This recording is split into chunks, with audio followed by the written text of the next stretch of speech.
एक ऐसा उपमहाद्वीप जो अतीत की सियासत से बटा हुआ है, पिछले हफ्ते अचानक एक हो गया। इसे जोड़ा एक ऐसी पीढ़ी ने जो अपने वर्तमान से नाखुश है और अपने भविष्य को लेकर फिक्रमंद है। ऐसा लिखना है जाने माने विश्लेषक संजय बारू का। नमस्ते, मैं हूं दीपक और आप देख रहे हैं वैचारिकी। इस एपिसोड में संजय बारू बता रहे हैं कि किस तरह सीजेपी के आंदोलन से शुरू हुए जेनजी प्रदर्शनों को पूरे दक्षिण एशिया के नौजवानों का साथ मिला। वे लिखते हैं, दिलचस्प बात यह है कि सीजेपी का ये आंदोलन खुद भी एक तरह से उन्हीं जेनजी प्रदर्शनों की गूंज था जो पहले श्रीलंका, फिर बांग्लादेश और फिर नेपाल में हुए थे। और तो और भारतीय नौजवानों के इस उभार का पाकिस्तान के नौजवानों ने भी स्वागत किया। अभी देखना बाकी है कि क्या ये उन्हें अपने मुल्क में लोकतंत्र के लिए खड़े होने की प्रेरणा देगा। इंस्टाग्राम की पोस्ट और बीबीसी व अल जजीरा जैसे चैनलों की खबरों ने इन नौजवानों को आपस में जोड़ दिया। बांग्लादेश, नेपाल, पाकिस्तान और श्रीलंका के नौजवान हिंदुस्तानी नौजवानों के सुर में सुर मिलाने लगे। ऐसा कम ही होता है जब एक मुल्क का कोई सियासी मुद्दा सरहदों के पार एक पूरी पीढ़ी को जोड़ दे। सरहद पार से संदेश आया, आप हमें प्रेरित करते हैं, यू इंस्पायर अस। इस मोहब्बत और समर्थन के जवाब में भारतीय नौजवानों ने शुक्रिया कहा। उम्मीद है इन सभी मुल्कों में अपने भविष्य के लिए लड़ रहे ये नौजवान बेहतर जिंदगी की तलाश में विदेश जाने के बजाय अपने ही मुल्क के विकास और लोकतंत्र की जड़ें मजबूत करने में लगे रहेंगे। ताकतवर और दबंग लोगों की जो पुरानी नफरत इस उपमहाद्वीप को बांटती है, नौजवानों ने पाया कि उनके पड़ोसी उस नफरत में शरीक नहीं है। वो पड़ोसी भी अपने ही मुल्कों में तानाशाही और भ्रष्टाचार के उसी तरह शिकार है। दरअसल इस हिंदुस्तानी आंदोलन की सियासत से ज्यादा इसका संगीत और इसका बेबाक हास्य पूरे दक्षिण एशिया में गूंजा। मुंबई की एक चलती पुलिस वैन का दरवाजा खोल दिया गया था, जिससे अंदर बंद बच्चे कूद कर सड़क पर नाचने लगे थे।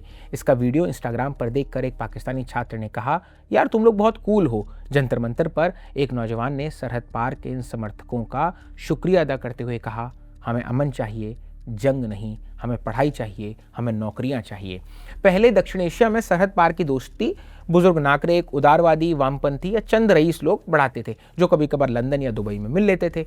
पर आज एक नई पीढ़ी इंस्टाग्राम के जरिए जुड़ रही है, बिना किसी पूर्वाग्रह के और पूरे जोश के साथ। सरकार के एक तबके ने अफवाह फैलाई कि सीजेपी को पाकिस्तान की आईएसआई, अमेरिका की CIA और अमेरिकी अरबपति निवेशक जॉर्ज सोरोस का समर्थन हासिल है।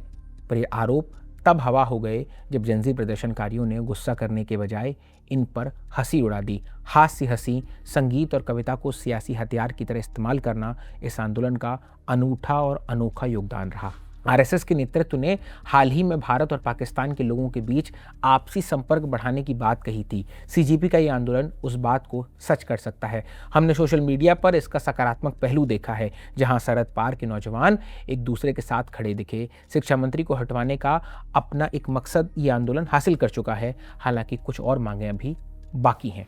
ऐसे में भारत का ये आंदोलन आसानी से पूरे उपमहाद्वीप के एक अमन आंदोलन में बदल सकता है, जो पड़ोसियों के बीच बेहतर रिश्ते चाहता हो। प्रधानमंत्री नरेंद्र मोदी इस मौके का अच्छा इस्तेमाल कर सकते हैं। सीजेपी ने दिखा दिया है कि सामाजिक मुद्दों पर नफरत और हिंसा के बजाय इंसानियत वाला रास्ता बेहतर नतीजे देता है, रिजल्ट देता है।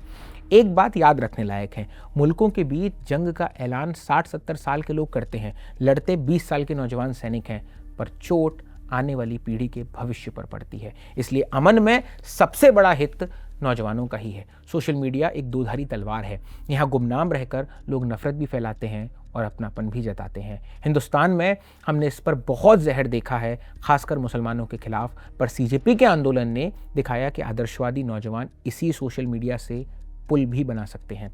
भारत ने अपने लोकतंत्र की हिफाजत के लिए लड़ाई लड़ी है, ऐसे में अपने पड़ोस को भी ये प्रेरित कर सकता है, जहां नौजवान अपनी लोकतांत्रिक आज़ादी बचाने या हासिल करने की कोशिश में है।